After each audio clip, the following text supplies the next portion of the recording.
For decades, the Zodiac Killer has haunted true crime lore, a spectre blamed for random murder, a case that has become one of history's great unsolved mysteries. But what if everything you think you know about it was the work not of a killer, but of our own collective fears, and a storytelling machine that fed it? Let's re-examine the Zodiac Killer case, here on Things Visible and Invisible.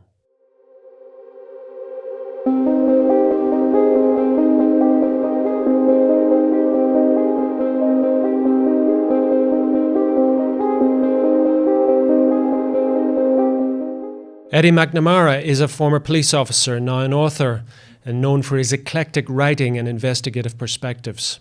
Before turning to writing full-time, he served as a Port Authority police officer and was a first responder at the World Trade Center after the 9/11 attacks in 2001.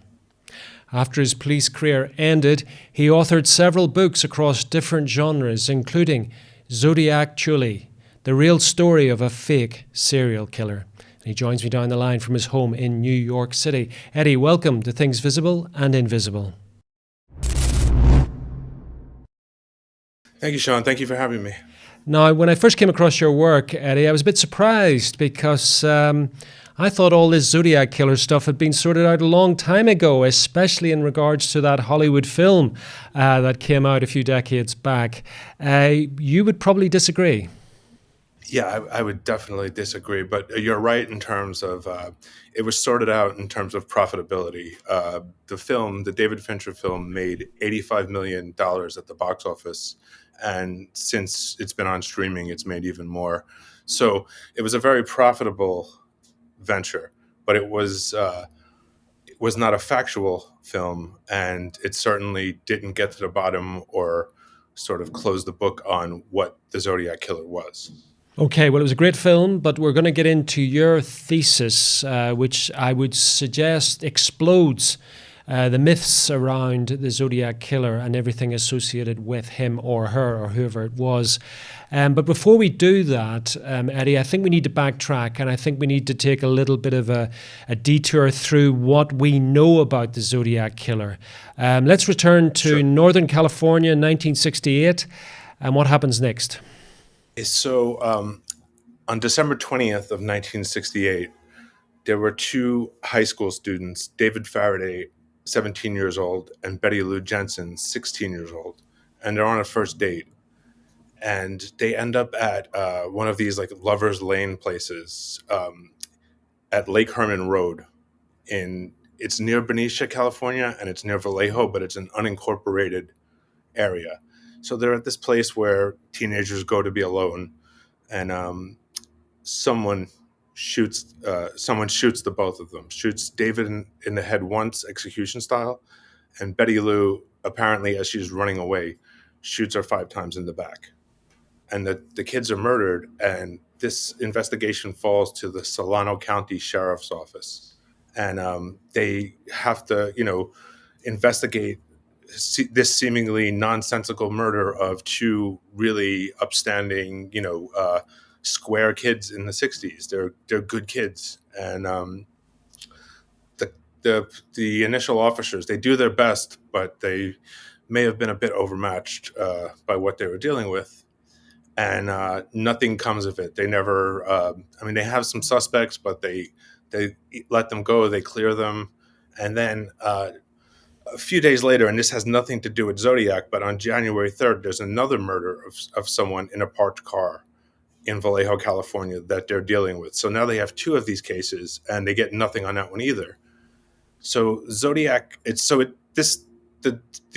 Lake Herman Road murders of David and Betty Lou, it's thought to be the first canonical Zodiac murder. Let me just ask a question about that, Eddie, if you don't mind, because you're an author and you're an expert on this serial killer, but you're also a former police officer and you know about police procedure, yes, etc. First of all, a question which probably from this side of the Atlantic, how common in California in 1968 were these kind of random murders in this manner? There were. There were some in the earlier 60s at lovers' lanes. Some took place at a beach, but it wasn't something that was very common. But they did happen. There were these unsolved murders of teenagers and lone adults, and there's some inexplicable murders at the time. And they thought it was, they would say like a maniac killer. It was very hard to investigate a stranger crime. That, there wasn't a typical motive. So there were some, but it wasn't like, so this is 68. It would be like the beginning of the period where California is, sort of like littered with these type of murders of, teenagers and young adults. But so this would be maybe the beginning of that era. And with that in mind, Eddie, is it the case that the police were really baffled because there was very little to go on, or was it because they were inexperienced in dealing with this type of crime? I think it was really hard. I think it was a little bit of both. I think there wasn't much to go on. They explored a drug angle. There was a major drug bust that night, but once they realized the two teenagers were not drug users, they spoke to all of their friends and they realized the kids weren't drug users. They kind of dropped that, which I think was a terrible mistake. But then there was a boy who may have been, sort of like a romantic rival, like a jealous romantic rival. They had him as a suspect, but they were, after a few weeks, they were at their wits' end about what this could be about. Okay. And they let it go. Okay, so we have this murder in December 68. We have another murder, but not necessarily connected, January 69. Yes. So what happens next? On July 4th, 1969, that's American Independence Day, there's another couple out at a different lover's lane at Blue Rock Springs in Vallejo, California. And it's Michael Mageau, 19 years old, and Darlene Ferrin, 22 years old.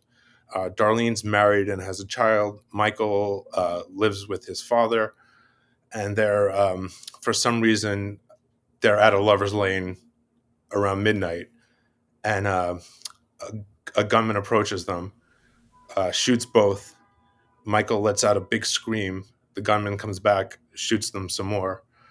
Some teenagers find them a little bit later and call the police. The police come, and Michael is still alive. He survives. They're both taken to the hospital. Darlene dies, but Michael survives. And what happens after this and how Zodiac comes into it is somebody makes a phone call shortly after the murder and confesses to the police, "I'm the killer of those kids, and I also did the murder from the kids last Christmas." So taking credit for the Lake Herman Road murders. So now we have, this person who called in took credit for both sets of murders. And then if we jump forward to the end of the month, to the 31st of July, they send 3 letters, one to the San Francisco Chronicle newspaper, one to the San Francisco Examiner newspaper, and one to the Vallejo Times-Herald newspaper, with a 3-part cipher. And the person takes credit for both murders. So now we have, at this point, he's not the Zodiac. He doesn't have his trade name yet. He's the Code Killer, because he sent this 3-part cipher that it takes a week for someone to figure out. Two teachers, actually, 2 civilians. It's not the FBI. It's not the CIA. It's 2 teachers who are hobbyists and enjoyed codes. They broke the code, and the code is like, he's talking about having slaves in paradise in the afterlife, and hunting people. Man is the most dangerous animal type thing.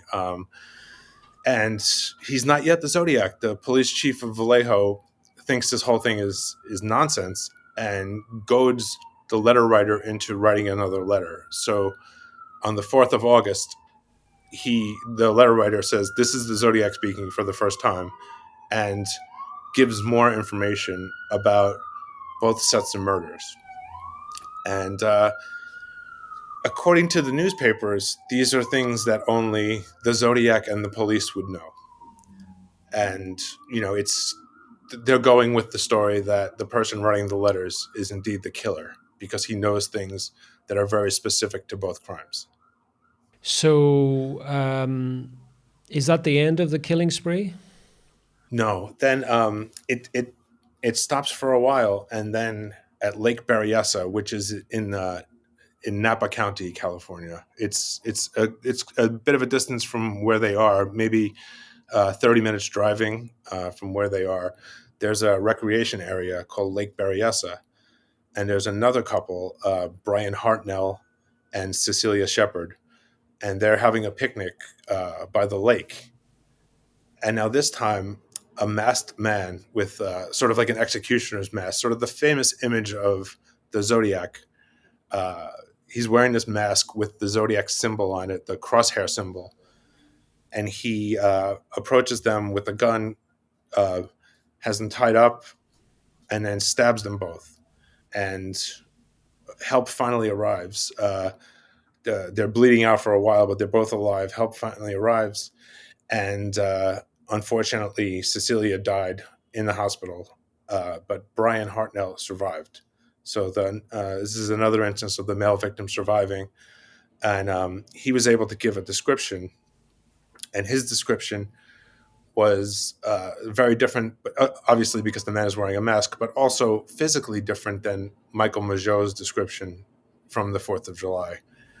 And instead of a letter this time, the person did call again. They said that I'm the killer, of the people having a picnic. But instead of writing a letter this time, he wrote on Brian's car door, and he wrote the dates of the first two Zodiac murders plus this date, and that was, taken as this is now the third, the third crime scene the Zodiac was responsible for. Okay, I mean, we're going to get into this in more detail, Eddie, but I'm wondering if, in your police experience, is there an element where people sort of piggyback, for want of a better expression, or copycat what has gone before? I mean, this is somebody who's very psychopathic and very deliberate in his actions, or it's somebody who is, I'm assuming there was a lot of media attention about this killer. Massive media. Which there was. Yeah, and we're going to get into that, but just to put it out there that it's not a given that just because somebody was noting down these dates that give them some inside information. Presumably this was common knowledge of when these other murders had taken place. It was published in the newspapers locally and probably nationally to some extent. And also this is the era of the Sharon Tate LaBianca murders. Yeah. This is right after that, where you have this like sort of spooky, those murders, those were still unsolved at this time. Manson hadn't come on scene, but this seems more like that than the earlier Zodiac. But yeah, I don't want to get ahead of myself, and then I'll go to the next one is in October in San Francisco. So just to recap, because unfortunately we got a lot of murders. We got the December murders, and yes. Then the next one was in the summertime, isn't that right? Yeah, it was in July. And then after that? This is September. September, and then we're on to... No, we're into September now. We're October. Okay. Yeah, we're into September. Okay, so October. October. And this is all 69 now. This is 69, okay. Yeah. So this is now October of 69 in the city of San Francisco. A cab driver, 29 years old. He's a PhD student. He was a journalist earlier in his life. He's driving a cab to pay the bills, and someone shoots him in the head.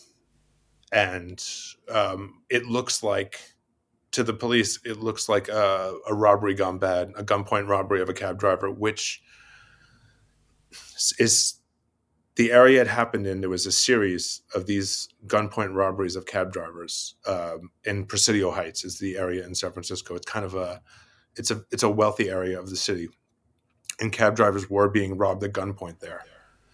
So the police immediately assume it's part of that. They get a description, they send it out to the cab companies, and then 2 days later, the newspaper gets a letter with a piece of the dead man. The cab driver is Paul Stein, with Paul Stein's bloody shirt included with the letter, the Zodiac letters, as proof that, this is, irrefutable proof that the killer is the one who's writing the letter. Yeah. Or so he says.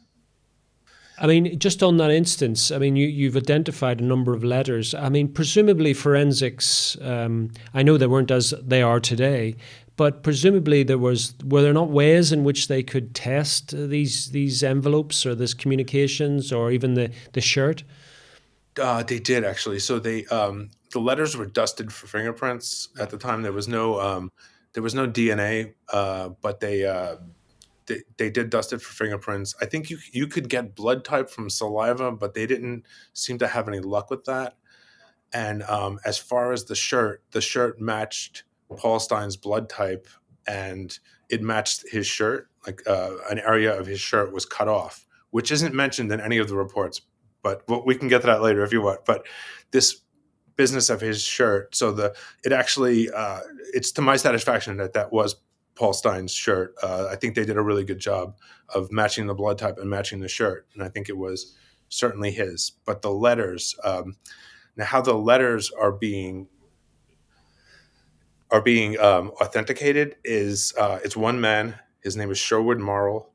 He is a document analyst, and he is not a trained document analyst. His father had the job before him, and he got the job.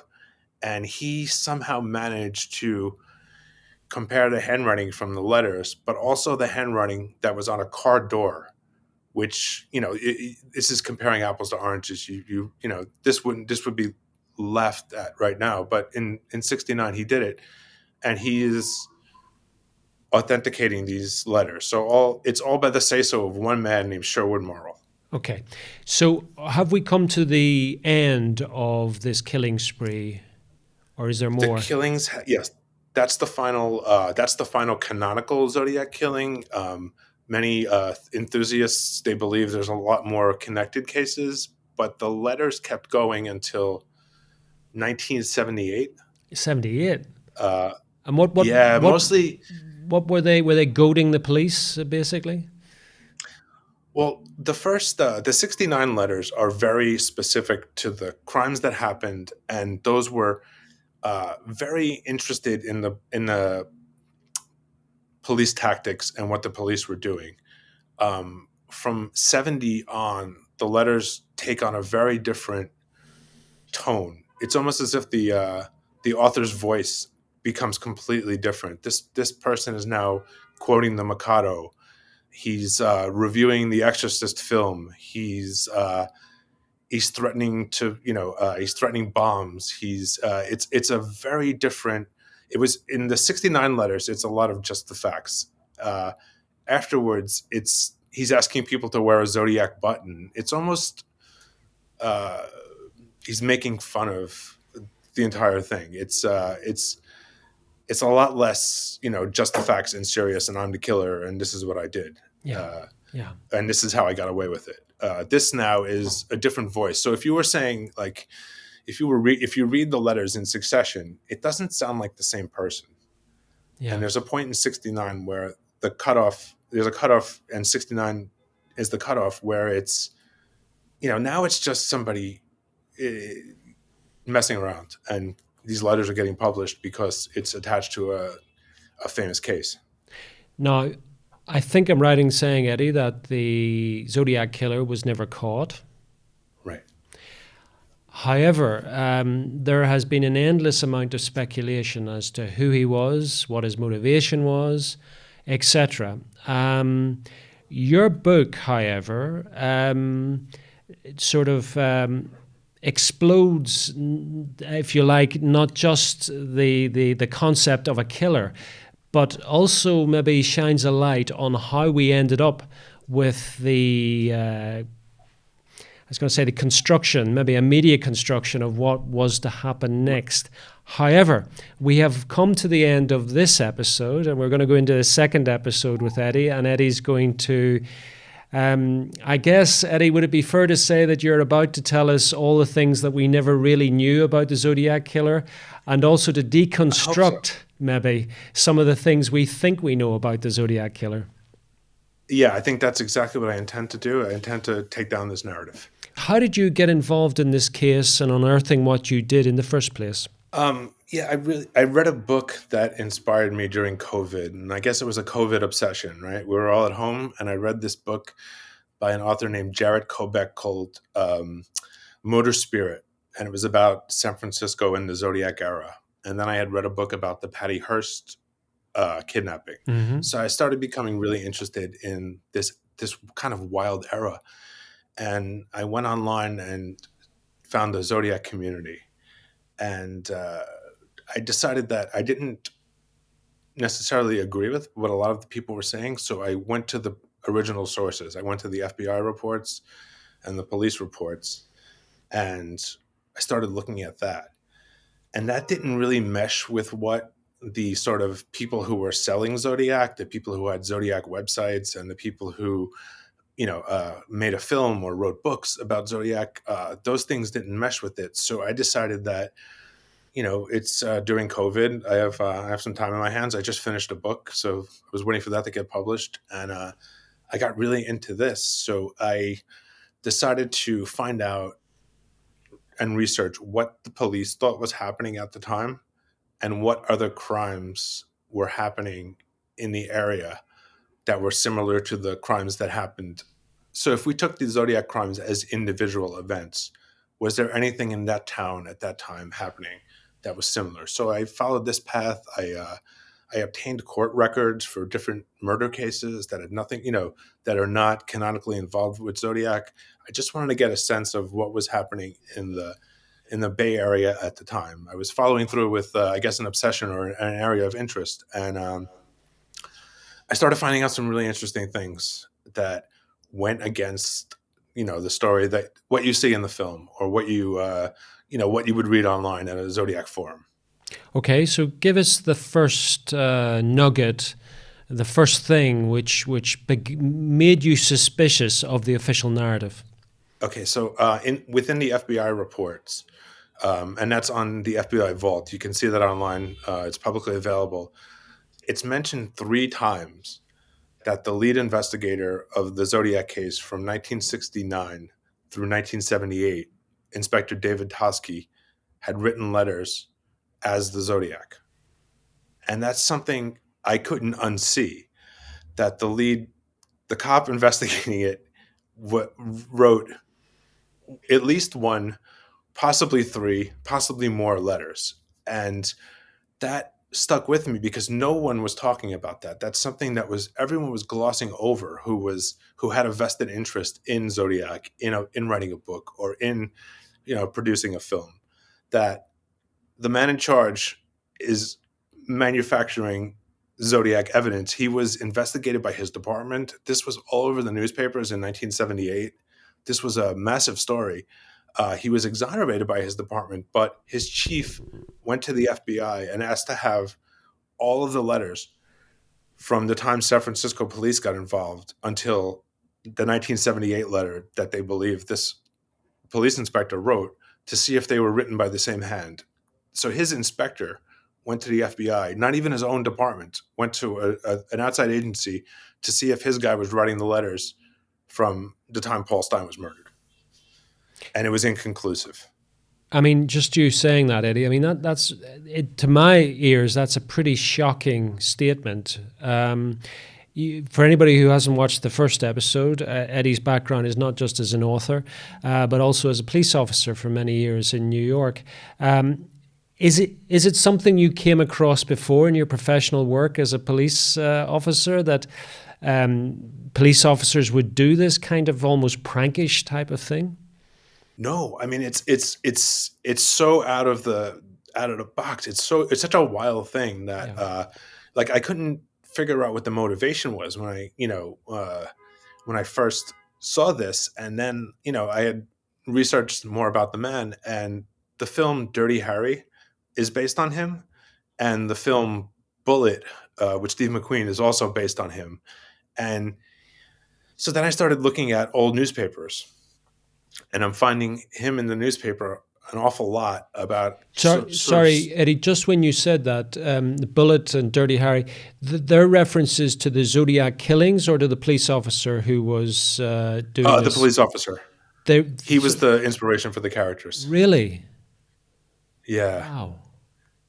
So he was very interested in being famous. He was very Right. interested in being in the newspaper. Right. And there's multiple stories of his heroics in the paper, and then citizens writing in letters talking about what a great cop he is and how happy they are to have him around. And when you look it up in the sort of city directories of San Francisco, these people don't exist. And then the writer Amistad Mopin was doing a column, and he also used this man as a character. And then when David Toschi was used as a character in his column, fan letters started pouring in about how all these young girls wanted more of David Toschi.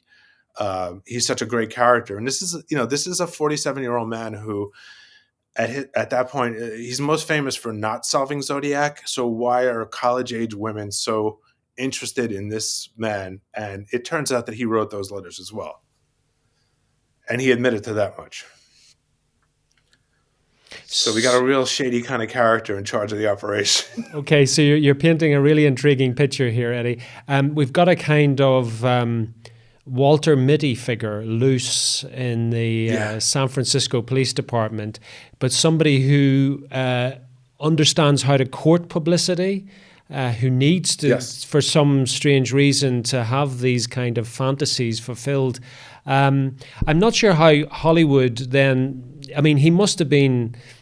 His ego must have exploded when Clint Eastwood and Steve McQueen, the greatest movie stars of their time, were somehow personifying him on the screen. I mean, was this a man who was aware of these kind of connections?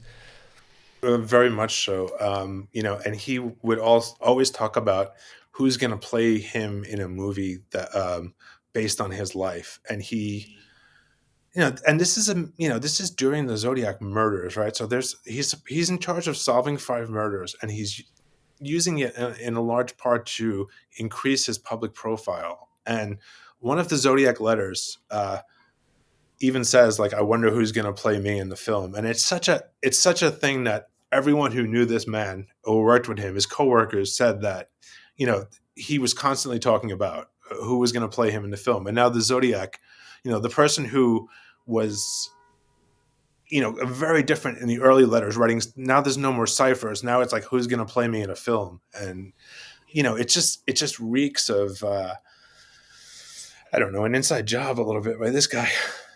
Well, is that where we're heading with this? Because we have somebody who's a complete fantasist, probably a bit of a narcissist. Yes. How he managed to do the day job with all of this going on, I have no idea. But I mean, this obviously you came across this, and this was the first opening, if you like, into a different narrative around the Zodiac killers. Where did you go next then in this pursuit? So next, I wanted to follow the police investigations before I got to him, because I think in my mind it was basically polluted once I got to San Francisco. So I went to the very beginning, to the December 20th, to the Solano County, and I started looking into what they thought was going on. And over the years, they had done some. The police investigators in Vallejo and Solano had done media. They had done television programs in the 80s and 90s, and it turns out that the original investigators of the Lake Herman Road murders, as well as the 1991 cold case investigators, didn't believe that the Lake Herman Road murders were connected to the rest of the Zodiac murders. They believed that there was a drug gang, and there's probably a confession that Sergeant Terry Cunningham got, that they were related to a drug gang who committed other murders. And so the original investigators, along with the cold case investigators, did not believe that the first, the very foundation of the Zodiac murders, the David Faraday and Betty Lou Jensen being murdered on December 20th, 1968. Those guys didn't believe that this had anything to do with the other murders. That's right. So now it's the second sort of mind-blowing thing I'm running into, that they think this drug gang did it, and one of them admitted to doing it, and these guys, they spent they were in prison for life. So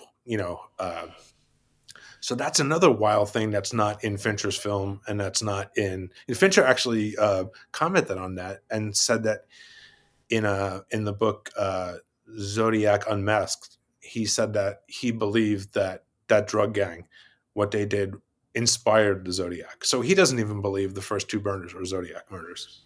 But just help me out here, Eddie, because you alluded to this in the first episode, and people may want to go back and watch it, that there were a number of, there was a drug gang and killings and happening in the area of the first killing.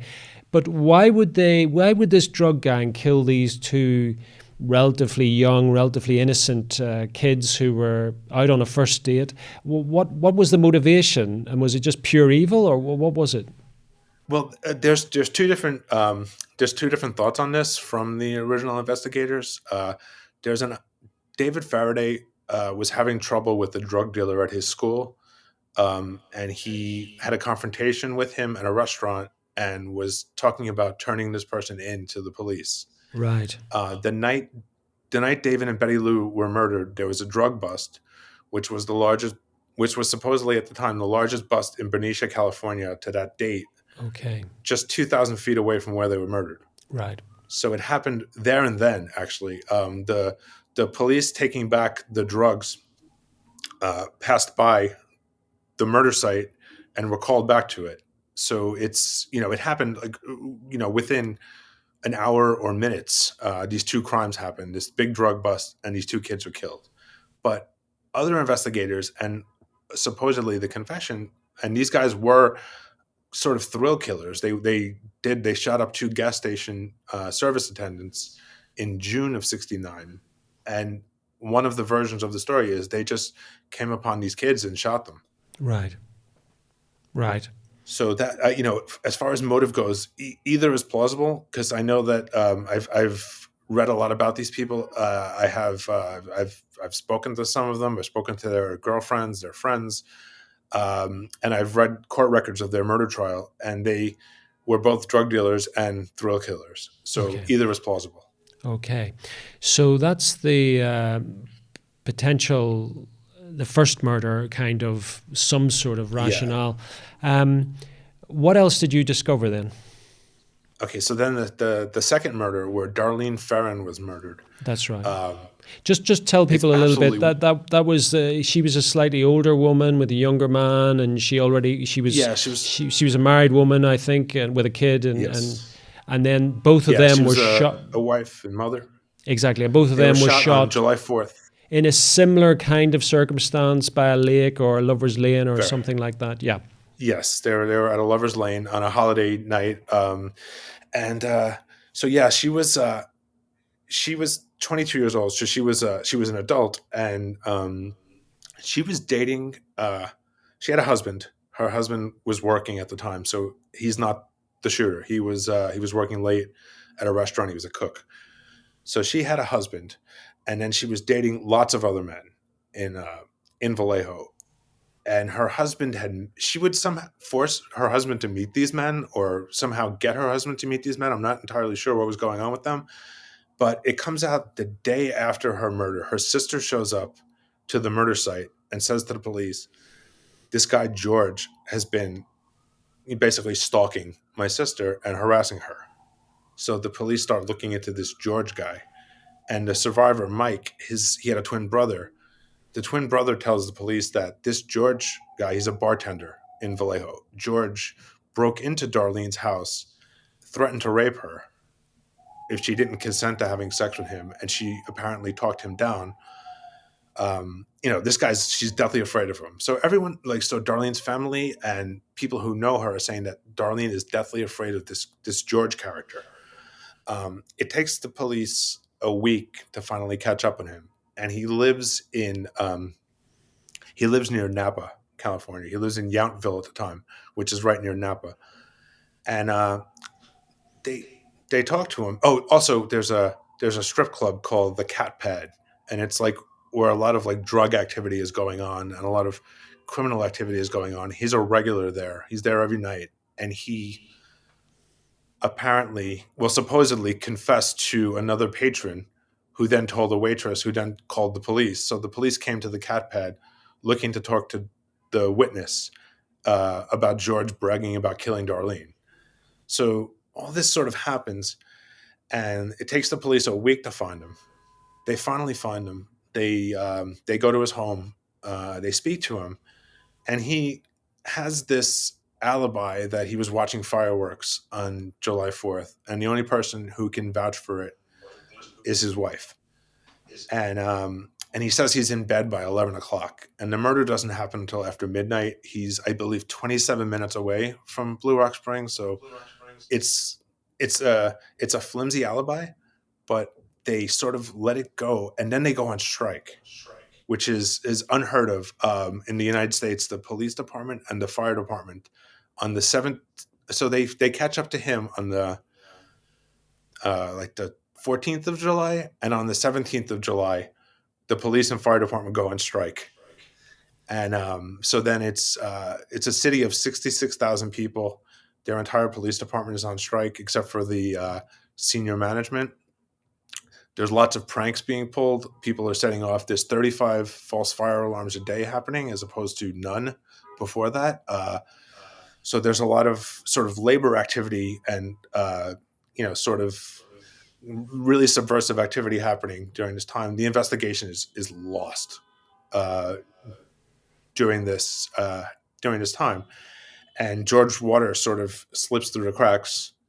And it takes the police until February of 1970. So the crime happened in July of 69. They don't talk to her ex-husband until February of 1970. He's living elsewhere, but he was an abusive ex-husband, and you would think he'd be one of the first people they'd want to talk to. And they don't talk to him until 1970, after a psychic brought this person to the police's attention. So it took a psychic, and not they weren't working this too hard. Yeah. It's the more you're talking about it, Eddie, the more it could make a film, but not the films that we've been watching about the Zodiac Killer. We've got a crazy detective in charge of these cases. We've got cases which, with your forensic eye, you've been able to discern patterns and suspects and so on that are easily discernible as possible suspects or likely suspects. And yet we've got an incompetent or a police department that's non-existent. Disinterested. Possibly disinterested. And all of that. Unfortunately, Eddie, though, we're against the clock a little bit. So I just want to ask you, because people are going to need to go and read your book, okay? Because this is fascinating. Yeah. It's a fascinating forensic study of how not to police, but also how things then go from the mundane to the mythic, and that's what's happened with the Zodiac Killer. If you could, in short, Eddie, if you could explain how the Zodiac Killer became a kind of mythic entity, really, from what you're suggesting, from the roots of absolutely nothing. Well, the newspapers chose to print the letters, which was a controversial decision at the time. They chose to print the letters, and they were sort of stuck with it. They were stuck with this story, and it's sort of it's the end of the 60s. It's the Manson era. Mm-hmm. It's sort of like the era of Altamont. So it's like you take the peace and love 60s, and this is 1969, the end of the year, going into it, and it's sort of it neatly puts a cap on when things turn bad. Like the era of peace and love in San Francisco is over. Now we have the Zodiac Killer. Now there's Manson in LA. There's at Altamont. People are getting murdered at the Rolling Stones concert, and it's sort of those three stories in the popular history of the 1960s become the end of the 60s, where the 60s go into the 70s of which is a totally different thing. And I think that's that's how it initially happened. But really how it happened was the book, Robert Graysmith's book in 1986, Zodiac, and the film, David Fincher's film. I think those are the things that made it a believable case to people who probably weren't around for, like myself, who weren't around for, the original media narrative. So, I missed it, but I saw the film and I thought the film was fantastic. And I had somewhat of an interest in it. And I think that's how the story got out there, is sort of the media running with it, because the legend is so much better than the reality, and print the legend type thing. And that's where we are. Just listening to you, Eddie, I'm speaking to you from London tonight, and it is so reminiscent of how the Jack the Ripper murders, became legendary, with many suspects and many loose ends, and rather a police force which drops the ball on a number of occasions. Effectively what we have, the title of your book is The Real Story of a Fake Serial Killer. Would it be fair to say, Eddie, that the real story is actually more interesting than what has been confected by the media? To me, it's far more interesting, and it's far scarier. Really? It's almost comforting to believe that there's a diabolical genius who's, using the stars to, commit murders. The mundane reality of murder, how it's not well thought out. It's just brutal, and it's frightening. That's more frightening that it could happen to anyone. I think the idea of a supervillain is much more comforting than just the raw reality of people getting killed for no good reason. Absolutely. Eddie, tell people where they can find out more about you and where they can pick up a copy of your book. Okay, you can find me on Instagram at Eddie McNamara NYC, or the website eddiemcnamara.com, and you could pick up the book anywhere books are sold, online or in a brick and mortar store. It's on Amazon, it's on everywhere, all major retailers. So please pick it up with an open mind. Eddie, thank you so much for coming on Things Visible and Invisible. Thank you, Seán. Thank you for joining us on another episode of Things Visible and Invisible. We're dedicated to uncovering phenomena that challenge our understanding of reality, from ancient enigmas and paranormal encounters to scientific anomalies and forgotten histories. If you enjoyed this journey into the mysterious and unexplained, please consider subscribing to our channel and hitting the notification bell to stay updated on future explorations. Have a personal experience or story that aligns with our investigations? We'd love to hear from you. Visit our website at tvi.show and reach out through our contact form. While we can't feature every submission, we review them all, and your story might be featured in an upcoming episode. To support our continued investigations, please consider becoming a Patreon supporter or channel member. Your contributions make these explorations possible and give you access to exclusive content, early releases, and monthly behind-the-scenes discussions with our team. Don't forget to check out our merch store. We've got everything from TVI-branded t-shirts and hoodies to stickers and coffee mugs, perfect for showing your support while keeping the mysteries close.